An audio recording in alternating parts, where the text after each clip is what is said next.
রাধে রাধে। আজকের আলোচনার বিষয় হচ্ছে বাড়ির ব্রহ্মস্থান কতটা ইম্পর্টেন্ট, বা এখানে কি রাখা উচিত আর কি রাখা উচিত নয়। অনেকের ক্ষেত্রে দেখা গেছে যে বাস্তুতে ব্রহ্মস্থানটা ভীষণ কভার করে রেখে দেয় ভারী জিনিসপত্র দিয়ে।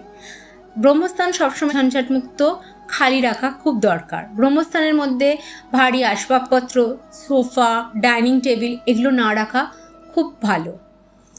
যদি থাকে সরাবার ব্যবস্থা, তাহলে এটাকে তাড়াতাড়ি সরিয়ে নিন। ব্রহ্মস্থানের মধ্যে মিউজিক সিস্টেম রাখুন, যেখানে মন্ত্র উচ্চারণ হবে, ভগবানের নাম জপ হবে, সুন্দর মিউজিক বাজবে, এইরকম মিউজিক সিস্টেমের ব্যবস্থা করুন।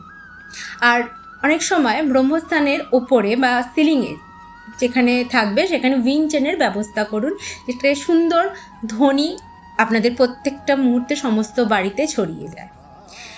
সকাল সন্ধে ব্রহ্মস্থানে শাক বাজান, ভীষণ পজিটিভ এনার্জি দেয় বাড়িতে। ব্রহ্মস্থান সবসময় ঝঞ্ঝাটমুক্ত এবং ক্লিয়ার রাখুন। ব্রহ্মস্থান সুস্থ থাকলে বাড়ির বেশিরভাগ নেগেটিভিটি কেটে যাবে।